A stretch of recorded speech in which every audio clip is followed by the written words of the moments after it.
Above the clouds, high in the Himalayas, the old Silk Road climbs through 14,000 feet to the Natula Pass, where two immense nations meet.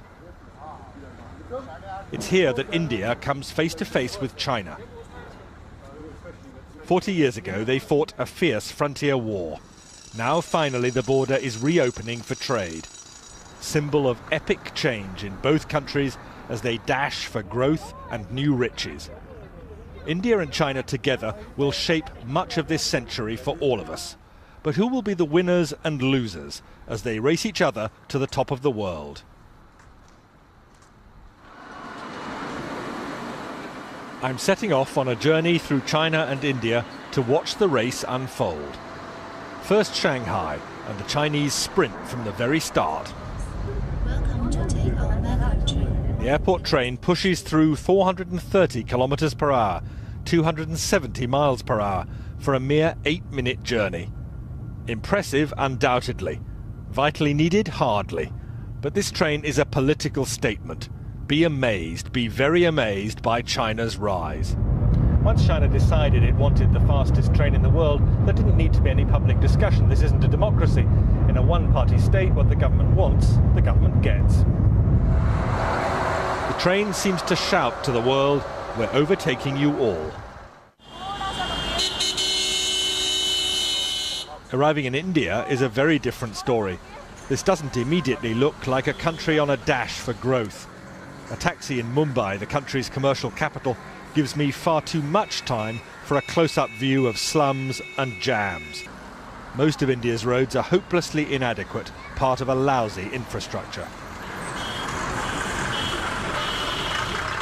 But what's holding India back? Partly it's the need to persuade people in overcrowded areas like this to move out of the path of modernization. They can't be forced out of the way. It's called democracy. But how does it look to those creating the new wealth? Hi. Nice to meet you. Good What do you think would suit me? I can do all kinds of shoes. I like these ones. These are really smart. In Shanghai, Billy Wang's handmade shoes tell a powerful tale. Billy took me to his small factory, a tiny but thriving part of China's manufacturing boom. His workers copy from photos their customers' favourite shoes. It's all imitation, not innovation. The business is expanding very fast, like all Chinese manufacturing, and Mr. Wang certainly doesn't question China's system, which helps make him rich. I'm just a shoemaker. I just worry about my shoes. Nothing else matters to me. I just want to make good shoes. How much does your business and your future success depend on China's government? According to the Chinese way of thinking, the political system is decisive. Everything else comes second to this. And that's the message big picture China tells you too.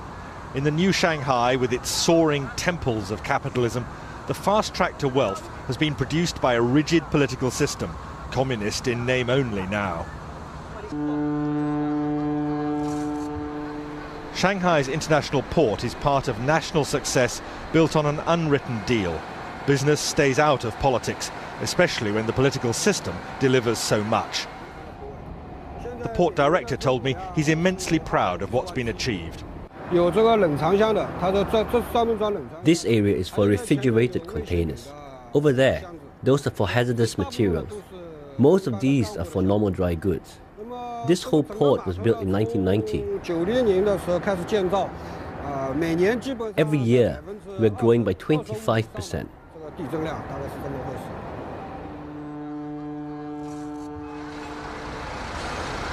More than that, it's largely one-way traffic here. China doesn't buy much overseas, but produces vast quantities of goods for sale. China's achievement is simply staggering. Single-minded, one-party government making clear decisions which mean that China dominates the export world. It's staggering to watch this. Containers coming on and off ships simultaneously, most of them coming into China empty, most of them going out crammed with Chinese exports. This isn't something that should worry just India. It worries economies across the world. A huge trade imbalance. Basically, we have a lot of construction going on right now just before the monsoons. But in India, young risk-takers are not dismayed by China's success. The story of Tarun Tadani in Mumbai is typical. All our designs are basically finalized. Tarun is a man in a hurry to share in India's consumer boom, happening now. Tarun, still only 22, cut short studies in America to create this fashion accessories business. And the emphasis here in his design room, unlike China, is on innovation, not imitation. Here is all our new production. Next door in the workshop, a small team churns out low-cost fashion accessories for eager buyers among India's spreading middle class.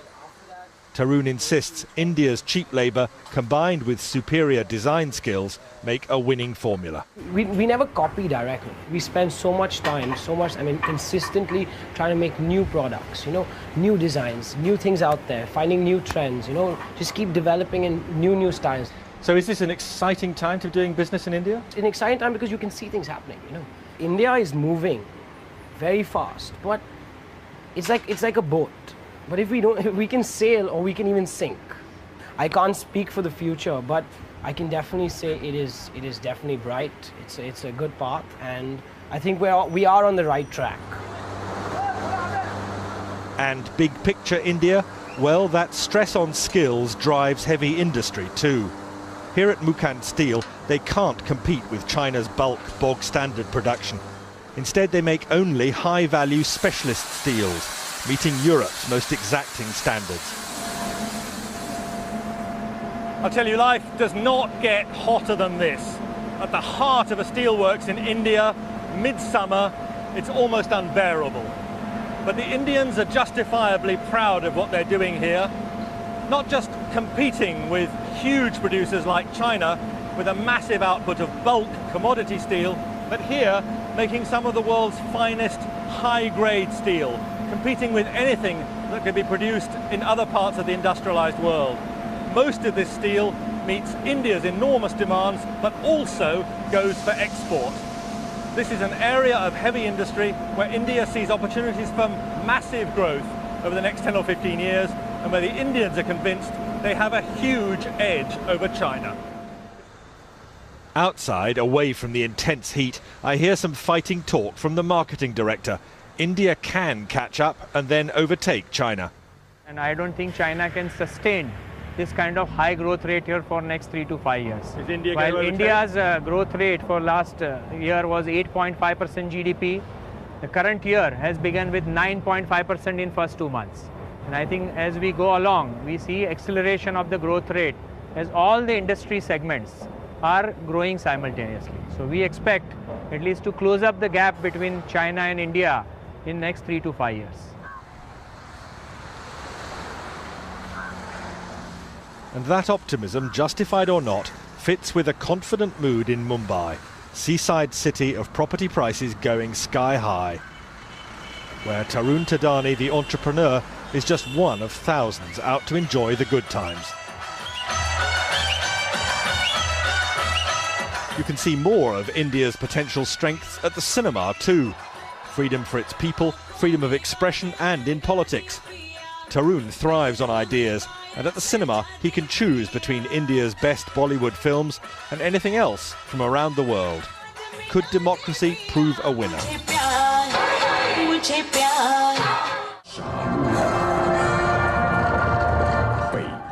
In stark contrast, for Billy Wang, the Shanghai shoemaker, for all China's people, freedom is heavily restricted. Film, newspapers, the internet, all strictly controlled. Any dissent is punished harshly, but if a growing middle class demands freedom to match rising wealth, then China will hit real trouble. But for now, Billy Wang and China's hugely expanding middle class seem largely content, as far as one can tell. Economic growth must come first. Let's not jump from the known, a one-party state, to the unknown, democracy. I think we can't really jump, to another side. I think the best thing or the better strategy, for the government today here is that to maintain the momentum for economic growth. and your creation of the middle class, or you created more job opportunity for most of the people, and also the reduction of the poverty or something like that. And then I think the party themselves respond, to the growing demand, from the middle class, from the society. I think there is a way out eventually. Back in India, you can see how people might question what democracy has done for them. The country still looks creaky, antiquated, under-equipped. But if India is moving slower than China, most Indians I spoke to see their democracy as a big long-term asset, a winner over time. And the fact these trains are so overcrowded with people on their way to work points to another intriguing possibility. With its population growing twice as fast as China's, India may actually be in better shape for the next stages in the race. India's huge and expanding population used to be seen as a burden to this country, a brake on its phenomenal growth, simply too many mouths to feed.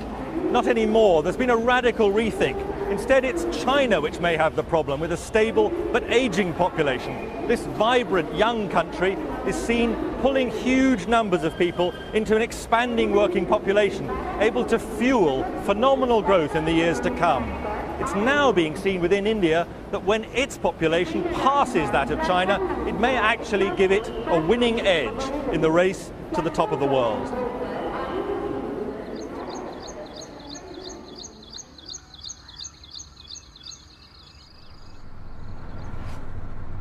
Leaving the cities of India and China behind, I'm travelling into the countryside to see how the race to the top of the world looks in the vast interior of each country. It's here that the majority of both India and China's people struggle to survive off the land. As the two countries compete for future dominance of the world economy, both face huge challenges to ensure the hundreds of millions of people in their rural population are not left out of the growing prosperity.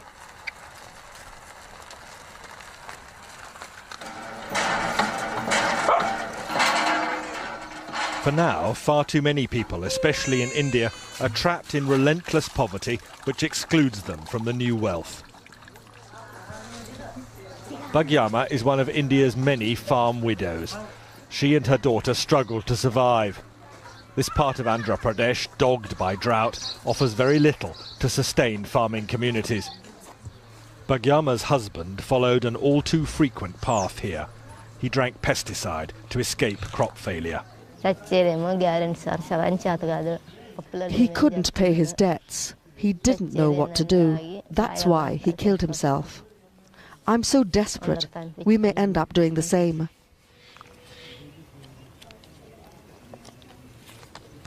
But surely there must be some chance your daughters will have a better life. My children will also have to be labourers like me because there are no opportunities here. I hope to get them married, but I don't have the money for the dowry.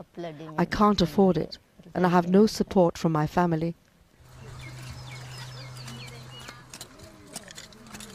And India's answer to Bhagyama's plight? Well, she's now joined a huge government job creation scheme, guaranteeing her 100 days' pay each year. But for India as a whole, more radical solutions are needed, giving people new skills and persuading them to leave the land and fill jobs in industry instead.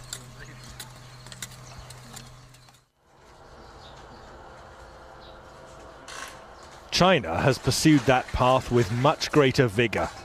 This is just one rural household turned upside down by a radical and divisive policy. It's delivering real results and shifting tens of thousands out of the fields, but at considerable cost.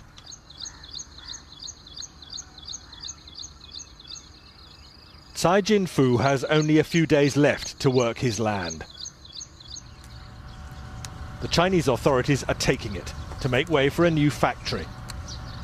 He and his wife took me to the edge of his fields where rubble is all that remains of their neighbours' homes.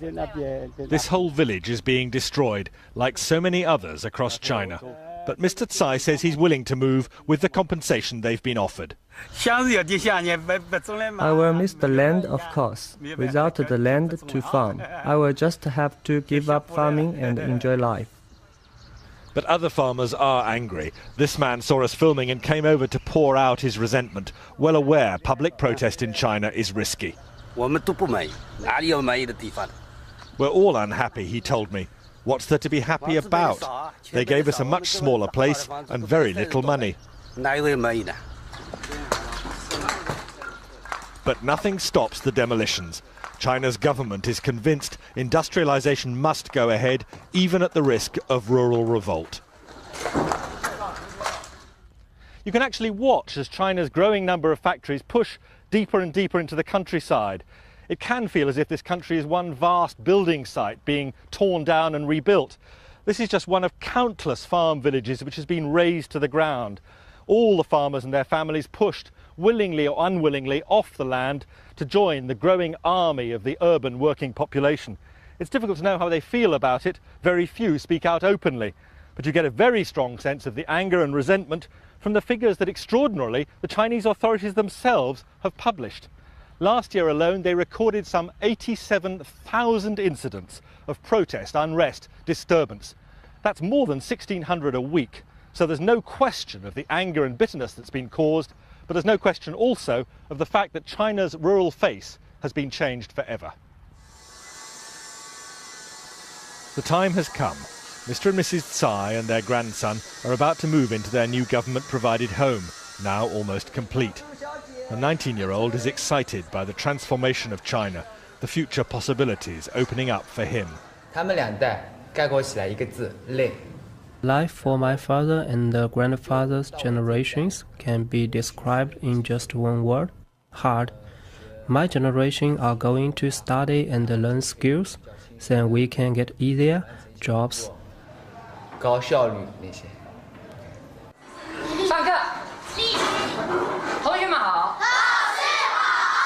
Education is a key focus for China. It really needs to be. The country has too few children as a result of the strict one-child-per-family policy. And that means a dwindling workforce. So tomorrow's workers have to be given the best possible skills.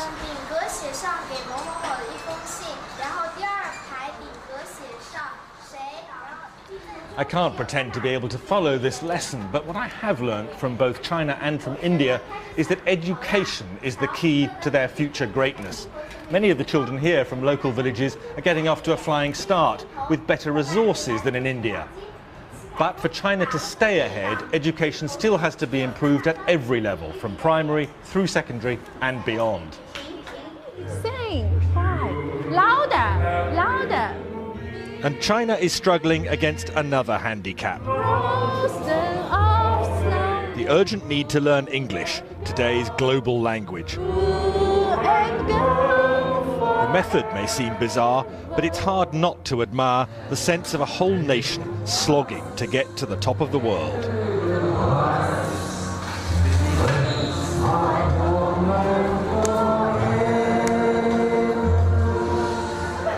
At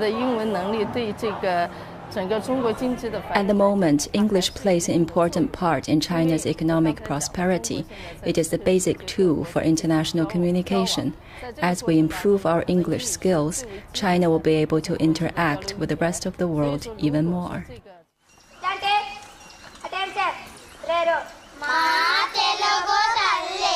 Indian education faces quite different challenges.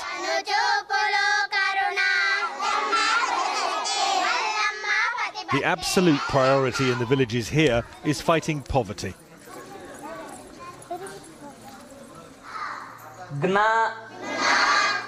And fighting poverty means giving children skills which could lift them to jobs inside India's urban-led boom. An escape route from very low wages working the land. What would you spend it on? As it is, the headmaster sometimes despairs at the risk of perpetual poverty here. Because uneducated parents, they are not sending their children properly to the school. Absentees, their children absentees, they are at least continuously nearly 10 to 15 days they are absenting. By that way, they will not understand lessons properly. But if they get better educated, will that give them a different chance in life than their parents? I mean, is the future for them better? Definitely, sir. Definitely. Now look at this. Still India, but the contrast could hardly be more extreme. This is the breath-catching campus in Bangalore of Infosys, India's own homegrown software giant, and a major contributor to India's explosive growth. We have a faculty of 180 people who are faculties in computer science. This is possibly the largest computer science faculty anywhere in the world. Mohandas Pai, Infosys director, is showing me a vision of India's future. And the biggest emphasis of all here, no question, it's on teaching. Taking the highest achievers among India's college leavers to even greater heights. They see no limits to the country's future or their own. I want to leave a mark. I'm looking at making a difference somewhere down the line. It's not like everything is already done. So there's so much that's yet to be discovered, there's yet to be tapped. So that way, there's a lot of scope to make a difference. Is this an exciting time to be living in India? Definitely. I think this is the best time. There's never been a better time here. All that enthusiasm Mr. Pai shares, but he's also realistic. India is being outrun by China. His hope, India can catch up. But the fact remains, China has lifted the largest number of people out of poverty in the shortest possible of time. There is no parallel in human history to what China has done.